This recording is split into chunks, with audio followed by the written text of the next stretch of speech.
Chapter 1. The Year of the Purest Love. I spent a month frying egg fried rice at a street stall, all to chase after a girl from a poor family. My buddies teased me relentlessly. The mighty young master of the Zhao family, stooping to run a street stall just for a girl. After my relentless pursuit, she became my girlfriend. Later, my family went bankrupt, and I went from being a rich second-generation heir to a debt-ridden nobody. The first thing I did was break up with her. I was just playing around with you. Now I have to go back for an arranged marriage. Years of hard work later, she became the CEO of a top-tier company. When we met again, I handed her a takeout box of egg fried rice while wearing a delivery rider's yellow vest. Trying to mask my awkwardness with humor, I said, "Enjoy your meal. Please give me a good rating." Her gaze burned as she enunciated every word. This time, it's my turn to ask. "I like you. Will you go out with me?" In the howling winter wind, a girl in a thin school uniform lingered in front of a steamed bun shop. The biting wind cut like a knife against her face.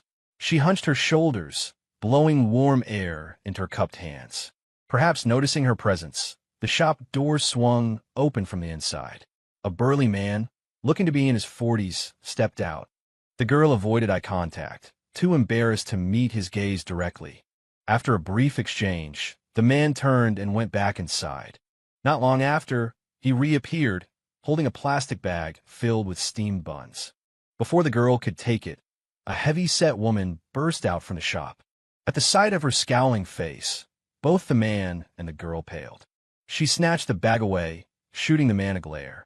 "If you don't get back inside right now, don't even think about sharing my bed again." The man gave an awkward chuckle. Seizing the moment when the woman turned away, he slipped something into the girl's hand before scurrying back inside and shutting the door. Too busy watching the drama unfold, I only looked down to realize the egg-fried rice in my pan had burnt to a crisp. Unbelievable. I just wanted to buy some fried rice, but the stall owner had left mid-cooking after taking a phone call, instantly promoting me from customer to substitute stall keeper. Great. Not only did I have to cook it myself, but I also had to mind the stall for him. The problem was I don't know how to fry rice. "If you don't want that, can I have it?" It was the girl from earlier. Pressing her lips together, she licked the chapped skin before asking softly, You can't be serious." I stared at the charred mess in the pan, something even a dog would turn its nose up at, then at the girl standing before me, whose delicate features were exactly my type. A voice suddenly rang in my head. "Showtime." I cleaned the pan, then put on my smoothest, most charming voice. "This one's no good. I'll make you a fresh batch on the house." The girl froze, then waved her hands hastily. No, everyone's struggling. I can't take advantage of you like that." I stiffened, stealing a glance at the Porsche parked not far away. She had a point.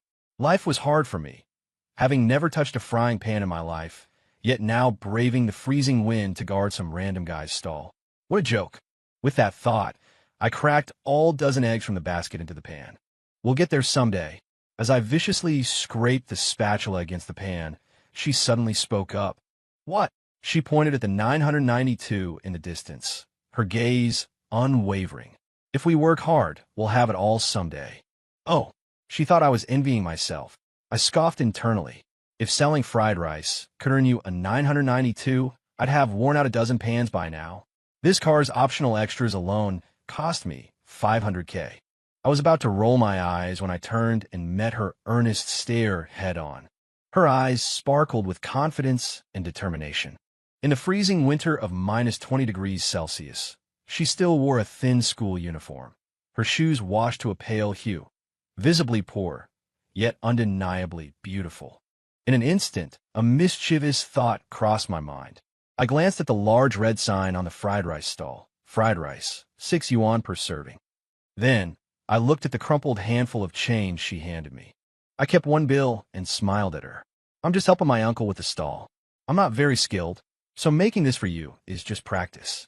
I'll charge you 1 yuan. Really, but no guarantees on taste."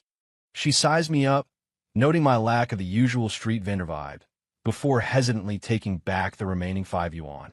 I was pretty confident about making egg fried rice. After all, it wasn't hard. If you haven't eaten pork, you've at least seen a pig run, right? Chapter 2. I set aside the freshly scrambled eggs for later use. Heating the wok, I poured in oil until it was nearly smoking, then tossed in the rice, giving it a quick stir before adding the eggs. Hey, she reached out to stop me, but it was too late. Half a bottle of soy sauce had already gone in. Watching her small hand freeze midair, twitching slightly, I realized something might have gone wrong. Trying to salvage it, I mimicked what I'd seen and sprinkled a pinch of chopped scallions on top. The green specks looked like tender sprouts breaking through black soil. How is it? How is it? Her neck craned high as she swallowed with difficulty, struggling to get it down. I quickly unscrewed a bottle of water and handed it to her. She gulped it down before finally managing to choke down the black gold fried rice. This water. I waved my hands. Water's free. Fine. She peeled the plastic bag off the plate, along with the disposable spoon she'd used, preparing to take it away. Classmate, will you come back tomorrow? The corner of her mouth twitched visibly. Undeterred, I pressed on. What's your name? She waved without turning around. Sue Man. Me, got it, Sue. See you tomorrow. No backing out. At my words, she visibly stumbled. To conquer a woman's heart, first conquer her stomach. In the days that followed, I trained hard under the stall owner, honing my fried rice skills. After half a month, my technique had reached perfection. Never in my life had I imagined that the first skill I'd seriously learn would be frying rice. The stall owner was thrilled. Someone was helping out and paying him for the privilege. Sometimes, when too many customers came, she'd sit quietly to the side, waiting. Once the crowd thinned, she'd sneak me 1 yuan, then tilt her head to watch me cook, her eyes shining. Soon, a large plate of steaming fried rice was ready, each grain distinct, glistening with golden oil. Sue Man shoveled huge mouthfuls in, while I sat across from her, propping my chin and grinning like an idiot. A faint floral scent lingered around her. Years later, I'd searched for that fragrance before learning it belonged to a flower called hibiscus. After wolfing down the last spoonful, Sue Man finally noticed my intense gaze. Girls are easily flustered. Under my stare, her fair cheeks instantly flushed pink. What are you looking at? Weren't you watching me while I cooked? You can look, but I can't. Her eyelashes fluttered, and even the tips of her ears tinged faintly red. Don't flatter yourself. Who was looking at you? Sue Man fled in defeat. Only after she was gone did the stall owner, who'd been smoking in the distance, return to take over. I kept up the act of being his nephew, thoroughly enjoying myself, until one evening, when an unexpected visitor arrived. Zhao Jiuzhou, what are you doing here? Chapter 3. Zhang Yixiao walked over, arm in arm with a tall blonde girl. His family's business was very small. We only maintained some business ties because his dad used to be my dad's subordinate. He always deliberately tried to cozy up to me, his motive obvious. I despise snobs the most, and he was the most shameless one of them all. With a cold expression, I said, I'm helping my uncle watch his stall for a bit. Zhang Yixiao clearly didn't get my meaning. He grinned and slung an arm around my shoulder. Cut the crap. Isn't your uncle in mining? Since when did he start selling fried rice? Let me introduce you. This is my girlfriend, Shui Ting. So you're Zhao Jiuzhou? I often hear Yixiao mention you. I've heard so much about you. Shui Ting's hand hovered in midair. I ignored her. Zhang Yixiao, just like his dad, was exceptionally good at reading people. He patted me. Bad mood? Come on. Your buddy will treat you to steak. Who's your buddy? The more he acted like this, the more annoyed I became. We weren't close at all. Seeing my dark expression and that I wasn't budging, Shui Ting was the first to lose her patience. It wasn't hard to tell from Zhang Yixiao's attitude that I was someone not to be messed with. So, she directed all her pent-up anger towards Sue Man, who was eating nearby. She rolled her eyes dramatically and walked over to Sue Man with a bitchy air. Well, isn't our class rep short on cash? You should have said so earlier. We're classmates. I'll help you. She pulled out a card and tossed it down in front of Sue Man. Take it and use it. Spend whatever you want. Sue Man sat on a small plastic stool, her thin coat dotted with snowflakes. As if long accustomed to such ridicule, she didn't even look up and continued eating. Thanks, I don't need it. Having been ignored twice, Shui Ting blew up. Who are you kidding? Acting all high and mighty. If you weren't short on cash, why would you be squatting here eating cold food in the middle of winter? I see plenty of bars around hiring hostesses. Need an introduction? I hear the pay is good. I asked. You must know the owners of the surrounding bars quite well. Hearing my question, Ting straightened up, her voice rising in pitch. But of course. I continued. I wonder what Miss Shue's rate is? So I can request you when I bring my friends over. Ting looked as if she'd swallowed a fly, her expression turning foul. She looked ready to erupt, but Zhang Yixiao quickly stopped her. I picked up the card, glanced at it, and tossed it back to her. A standard China Merchants Bank card? 50,000 yuan limit? Not even enough for a decent bottle of red wine. Don't wave it around and embarrass yourself. Ting stammered. You. Seeing things were going south, Zhang Yixiao quickly apologized to me with a forced smile while dragging the struggling Ting away. The annoying pests were gone, but my identity as a rich kid was now exposed. Chapter 4. After that day, Su-Man never came back for fried rice, nor did she reply to my WeChat messages. If the opportunity wasn't there, I'd create it. I got hold of her class schedule and started shamelessly skipping my own major courses to attend hers every day. She took notes diligently, her long eyelashes cast downward. I sat beside her, head resting on my arms, watching her with a silly grin. Soon, news that I was pursuing her spread throughout the campus. Su-Man ranked first in our major. As for me, if there were rankings for dads, I'd probably be first too. From that perspective, we seemed like a good match, but Su-Man clearly didn't agree. My hangers-on didn't agree either. They said it was just a whim, that I wanted to try a different flavor, and that even if I did manage to win her over, we wouldn't last 2 weeks before breaking up. But I thought we were a match made in heaven. I was young and confident back then, completely unfamiliar with the concept of failure. The more she rejected me, the more relentlessly I pursued her. Except when I was sleeping in my dorm, I spent practically all my time stuck to her side. Since I started pursuing her, my daily routine became noticeably more regular. I stopped going to bars. Instead of hanging out in internet cafes like before, I now spent my time with her in the library. Not until her spot for the needy student grant was snatched away by someone connected to her advisor, leaving her lost and helpless, did I, furious, kick open the advisor's office door and demand back the spot that belonged to her. Su-Man finally yielded to me. It was only later that it dawned on me. I had gotten her, and I had ruined her. Friends around me had always thought I was a playboy who toyed with emotions. But in reality, I had a touch of emotional puritanism. I had never been in an official relationship with any girl, much less been intimate. Su-Man was my first love and my initiation. Countless nights, we made love in a hotel near the school. We were like dry tinder and fierce fire, constantly possessing each other. After we made it official, Su-Man actually became more assertive. She said she liked teasing me because I was naive. Later, rumors started circulating among classmates that I was keeping her, that she was with me for money. Maybe I was just oblivious, or maybe it was the confidence that came with being rich, but I'd never cared what people thought. Since Su-Man never mentioned it, I assumed she didn't care either. However, a seed had already been planted in our hearts without us realizing it. Junior year, my dad went bankrupt.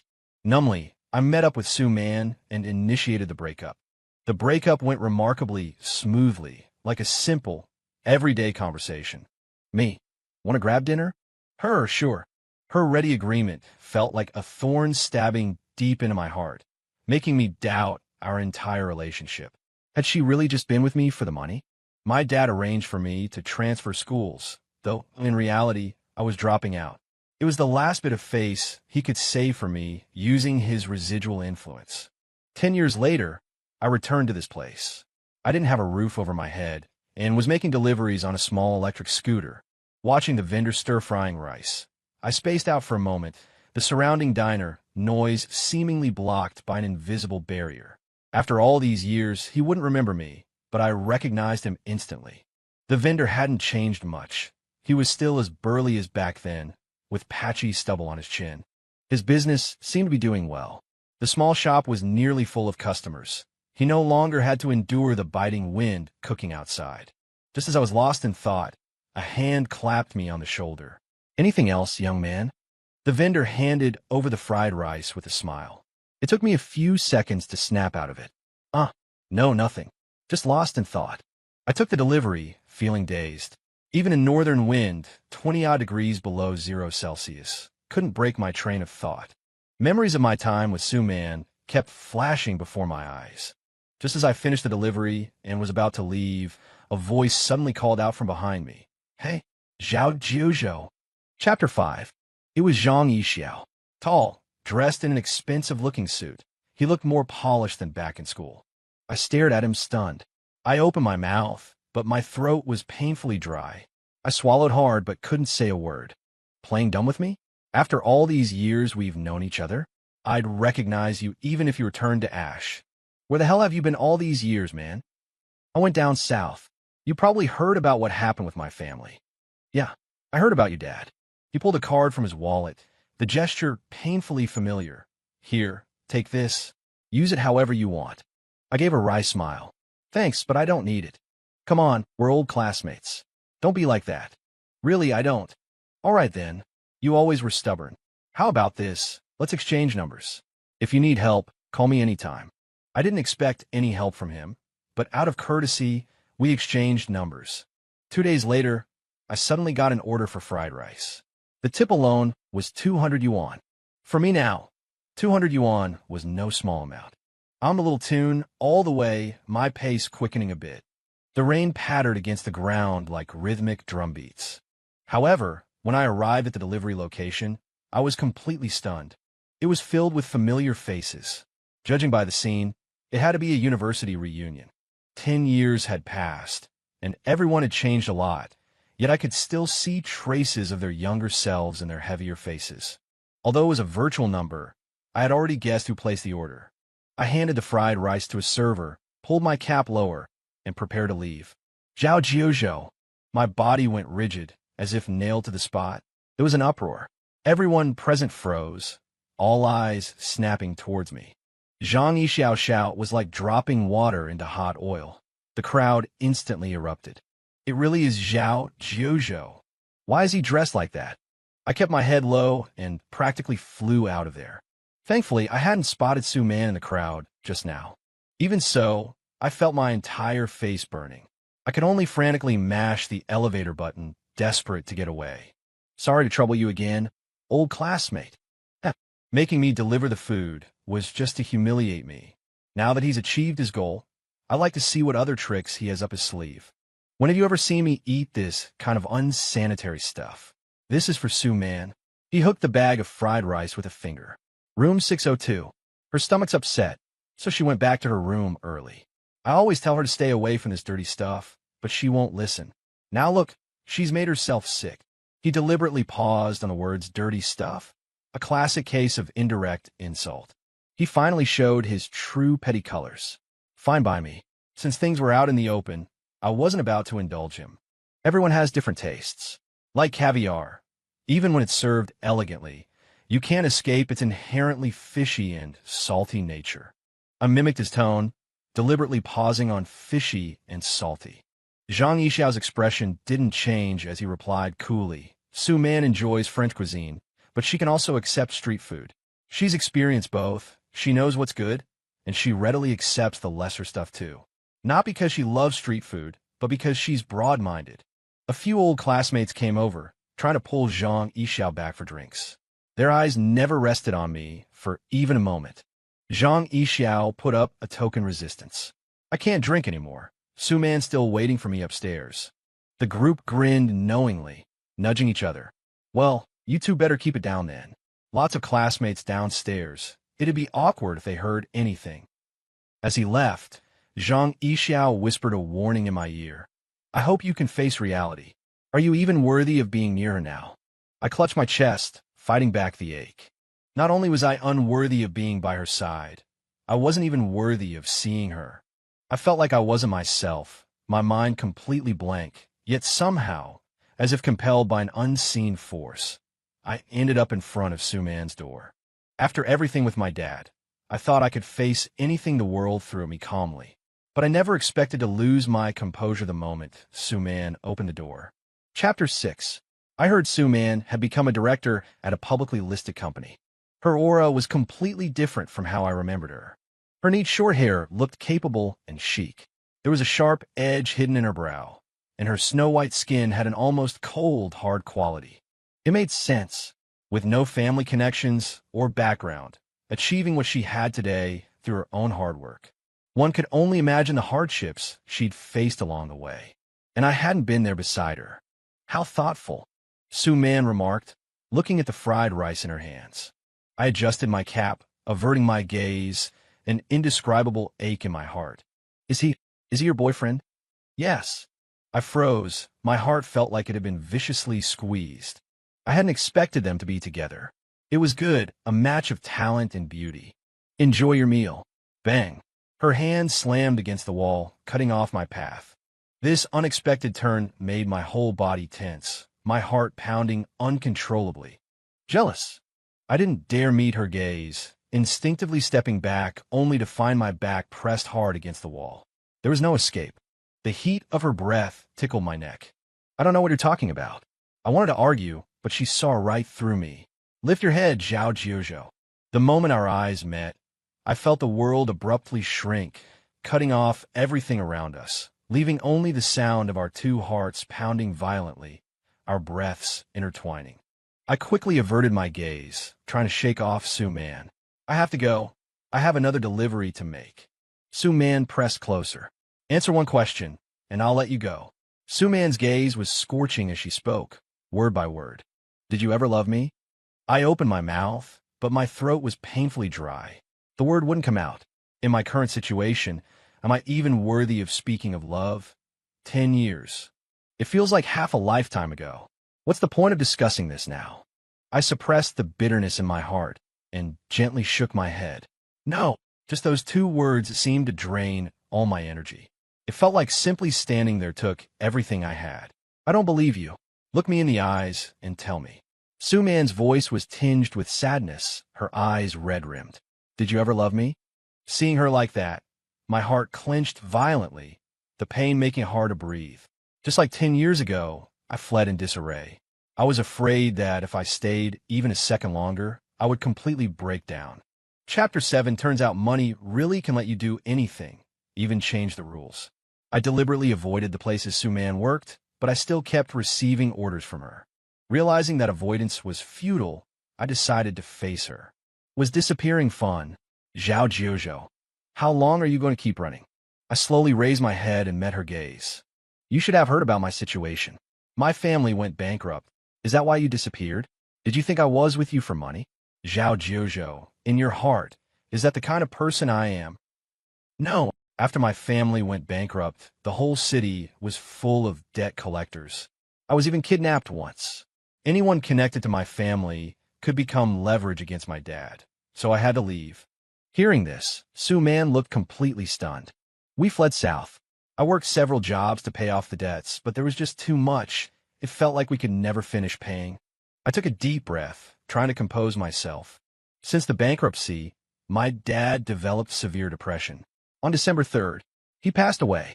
The court ruled that as the inheritor, I am responsible for clearing the debts up to the actual value of the estate I inherited.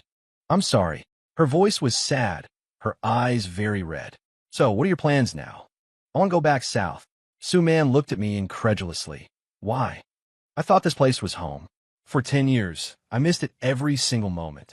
But after actually coming back, I realized what I longed for was never this land, but the people on it. You mean there's no one left on this land that you care about anymore? Is that it? Yes. Su Man laughed instead of getting angry. I don't believe you. Your eyes betray you. Even if you run to the ends of the earth, don't think you can escape me. Su Man hugged me tightly. Even through my thick jacket, I could feel her warmth. At that moment, I finally understood how Su Man felt back then. After our roles reversed, she became the one in the stronger position, while I became the one travel-worn and struggling to make a living. Su Man had many better options, but I shouldn't be the one she chose, nor could I be. I didn't want to become her burden. Now we've both grown up. We can no longer just act on impulse. To possess is a form of love. Letting go is also a form of love.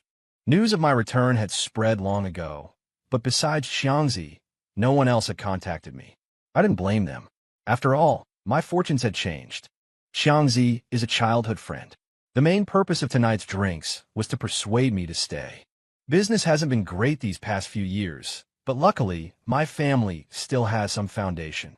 We're not fabulously wealthy, but definitely comfortable enough not to worry about basics. Whatever difficulties you face, brother, I'll face them with you. Don't leave again. Stay. We talked late into the night. Fueled by the alcohol, I poured out everything I kept inside all these years. Brother, I think you're selling yourself short right now. Fortunes change, you know? Your time will come eventually. Xiangzi raised his glass, tilted his head back, and took a large gulp. After you disappeared, Su Man even came looking for me. Xiangzi and I went to different schools after middle school. He didn't really know my girlfriend from university at all. I never expected Su Man would have tracked him down. She was in a terrible state back then, her face pale as paper, completely drained of color. You deleted your WeChat, thrown away your phone card. Even I couldn't get in touch with you. She cried for a long time that day. I found out later she'd looked for everyone who knew you, but came up empty. Nobody knew where you'd gone. After that, she became really withdrawn and negative. Skipping classes, failing courses, drinking heavily. She almost didn't graduate. Xiangzi clapped my shoulder. As far as I know, she never stopped looking for you. Are you really planning to leave her again? With a wry smile, I handed my phone to Xiangzi. It was a picture message from Zhang Yixiao. It was a photo. She was wearing a wedding dress, standing beside him, smiling sweetly. This? Xiangzi stared at the photo in disbelief. I think there might be some misunderstanding here. Me? I almost wish there wasn't. Xiangzi looked at me, confused. He seemed about to say something, but swallowed the words, finally letting out a long sigh. Chapter 8. I crossed more than half of China to meet Xiangzi again at his wedding. As his good friend, my duties today weren't just being the best man, but also ensuring the wedding went off perfectly. The guy really wasn't afraid of stirring things up. He'd set up a separate table just for his ex-girlfriends. He acted completely nonchalant, but made me incredibly nervous, afraid that if I didn't watch carefully, that group would start flipping tables. Thankfully, the wedding proceeded relatively smoothly. However, just as things were winding down, something unexpected happened. And the one causing the disturbance was none other than me. It all started because I saw someone. Zhang Yixiao. I didn't understand why he was here. As far as I remembered, he and Xiangzi weren't close. It made me frown involuntarily. He was wearing a sharp suit, chatting with guests, exuding effortless confidence in every gesture. Apparently sensing my gaze, Zhang Yixiao turned his head, the corner of his mouth lifting in a disdainful smirk. Something flickered in his eyes, like pity or perhaps mockery. Memories rushed back like a tide. I suddenly remembered that rainy afternoon. He had that same expression as he held the takeout food, dangling it from his finger. He approached me, a wine glass in one hand, the other resting casually on the waist of a woman beside him. Only then did I realize he wasn't alone. Well, still single. His voice dripped with contempt. TSK. Oh right, I forgot. You're not the young master you used to be anymore. The woman beside him, with an obviously surgically enhanced face, looked me up and down before mimicking his disdainful sneer. You bringing it up almost made me forget who you are. Back then, who was the one shamelessly trailing after me, more loyal than a dog, so much so you'd kneel and lick my feet without hesitation? Zhang Yixiao paused mid-motion, his gaze sharpening. That's all in the past. Now, whether it's career or love, what do you have that compares to me? In the end, I won. I chuckled. Funny, I feel the exact opposite. I glanced at the woman beside him. Su Man might not have ended up with me, but she clearly didn't choose you either. Su Man, the woman murmured the name softly, as if it triggered something in her memory. Her expression darkened instantly. As for your career, the shady, under-the-table dealings your Zhang family is involved in. Don't tell me you're clueless. I doubt I even need to expose it myself. Zhang Yixiao's face twisted like he'd swallowed a cockroach. The woman beside him gripped his arm tightly, demanding to know who Su Man was. Zhang Yixiao glared at me, his voice icy. I never liked her. I just couldn't stand your high and mighty attitude. Su Man doesn't matter, and neither do you. But making you suffer? That matters to me. His words suddenly made something click in my mind. So, back in college, you were the one who spread the rumor that Su Man was being kept by me? Oh, You only just figured that out? Zhang Yixiao suddenly laughed, the sound grating on my nerves. So I threw a punch. He flew backward, crashing into a dining table and landing in a mess of shattered dishes. My blood roared in my ears, my entire body burning with adrenaline. The belated realization hit me like a blunt knife, slowly carving open my heart. Fragments of memories with Su Man flashed before my eyes. How I hadn't stood up for her when a rumor spread in college. How years later, I'd pushed her straight into the arms of this bastard. Chapter 9. At the southernmost tip of the country, there's a little coffee shop called Slowly. Starlight faint, evening breeze slow. The owner's original intention was to provide a quiet space for those on the move, somewhere to forget their worries, zone out for a while, or sink into the plush sofa for a good nap. The coffee sold well at first, but then, for some inexplicable reason, the shop suddenly went viral for its fried rice. The owner, armed with nothing but his ironclad fried rice skills, somehow pushed the shop into the top 3 local cafes. People flooded in out of curiosity, and fried rice paired with iced Americanos became the signature order. Almost every day, the same scene played out. The owner, with arms like a mythical beast, wielding a spatula so fiercely it sparked against the wok, while a few employees covered their mouths, snickering nearby. What could they do? The owner's fried rice skills were just too solid, so solid no one could replicate them. And that owner? That's me. Today, a light rain fell outside, leaving the shop mostly empty. I brewed myself a coffee and sat by the window, lost in thought. Before I knew it, I dozed off. The damp earth outside quickly dried under the returning sun. In the sweltering afternoon, cicadas screamed from the trees. Dinkling, the cafe door swung open, letting in a cool breeze carrying a faint floral scent. Hibiscus. That familiar smell sent a jolt through my chest. A figure slid into the seat across from me. The moment we locked eyes, we both smiled. Long time no see. Su Man had cut her hair short and looked thinner than I remembered. She wore a white blouse, sleeves slightly rolled up, chin resting in her palm, eyes brimming with amusement. We spoke at the same time, then stopped at the same time. Our gazes met in the air. Her eyes sparkled, just like they used to. In that moment, it felt like I'd downed 2 shots of espresso. My heart pounded uncontrollably, just like the first time I met her in college. After all these years, the one who still made my heart race was her. I'm not one to take the initiative, but in that moment, I'd already thought of names for our children.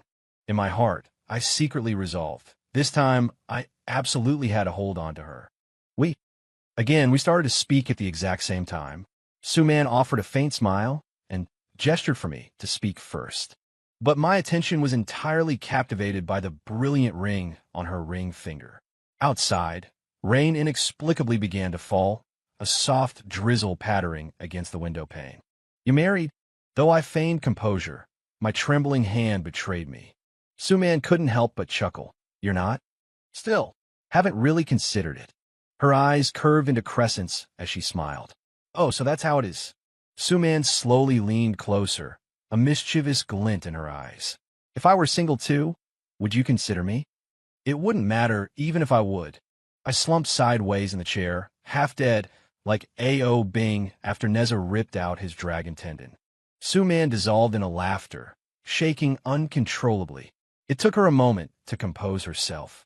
This time, it's my turn to ask. I like you. Can we be together? Before my stunned eyes, she pulled a box from her pocket. Inside was a man's ring, a perfect match to the one on her own hand. Her voice was like a spell, filled with an alluring charm that made refusal impossible. She smiled, and I smiled back. It turned out we still loved each other. We had then, and we still did now. The rain outside had stopped unnoticed. Sunlight filtered through the intertwined young leaves into the room, illuminating her eyes. Chapter 10. Su Man stood in a pure white wedding gown that accentuated her slender waist, looking like a princess straight out of a fairy tale. Bride, do you have anything you wish to say to the groom? The moment she took the microphone, her eyes visibly reddened. I finally found you. Thousands of miles away, across mountains and seas. Who knew how much effort it had taken her to find me on this journey? I pulled her fiercely into my embrace and kissed her without a second thought. Seeing this, The entire hall erupted in cheers, the sound nearly lifting the roof. After the ceremony, old classmates sought me out for drinks, and before I knew it, I'd had too much. When I woke the next day, I found myself completely naked. Suman lay on her side beside me, watching me quietly. Were you avoiding me just because Zhang Yixiao told you he was going to marry me? How did you know? I asked you while you were drunk. She scrolled through her phone's photo album for a moment, found a picture, and tossed it to me. It was a wedding photo. The bride was a girl from our class. I couldn't remember her name. Suman was one of the many bridesmaids, and Zhang Yixiao was one of the groomsmen. Among the photos, I found a one Zhang Yixiao had sent me. The difference was, this photo was the complete version. The one he'd sent me had been carefully cropped by him, cutting everyone else out. So, they had never been together, let alone married. I stared at the photo in my hand, taking a long moment to process it. It had all been a misunderstanding. I still couldn't stop myself from asking the question I'd buried in my heart for years. I need to know, back then, when I suggested we break up, why did you agree so readily? Suman gazed out the window, her thoughts seeming to drift far, far away into memory. Back then, rumors were flying all over school that I was just your plaything, that I was being kept by you. Eventually, even I started to believe you were only with me for fun. I wanted to see, if I agreed to break up, whether you'd show even a flicker of regret. I opened my mouth, but my throat felt tight. I loved her unconditionally. But I only knew how to love, not how to nurture it. I had ignored Suman's feelings. My failure to clarify the rumors had instead led her to misunderstand my love. Later, when I learned about the misfortune that befell your family, I suddenly felt that perhaps there was another reason behind your wanting to break up, that I shouldn't have tested you. So I decided I had to find you no matter what, but you rejected me again. After reminiscing for a long time, we were left feeling both amused and rueful. Fate plays tricks on people. She met me when she needed money the most, and there was a huge gap between us. She thought I was just playing around, while her testing me made me think she was only after money. Time flies. Years later, our situations reversed, yet a huge gap still existed between us. I think, even without Zhang Yixiao's interference, we would still have been testing each other. Because we both desperately wanted the love we had for each other to be the purest kind, untainted by anything else. I can't drink anymore. Otherwise, I'll end up revealing where I hide my secret stash of money. I got up, planning to make breakfast, and mumbled this softly, but Suman heard me. You dare hide a secret stash? Suman sat up, puffing her cheeks indignantly, and pinched my arm hard. The blanket slipped from her delicate skin, revealing two soft mounds before my eyes. It truly brought to mind the saying, slender branches bear rich fruit. I quickly averted my gaze. What else did you ask me while I was drunk? Quite a lot. Like what? Like if you've always loved me. Suman leaned closer and closer. Sunlight gilded her eyelashes, and a glint shone in her pupils. My gaze softened too, and I couldn't help but kiss her. So, were you satisfied with my answer?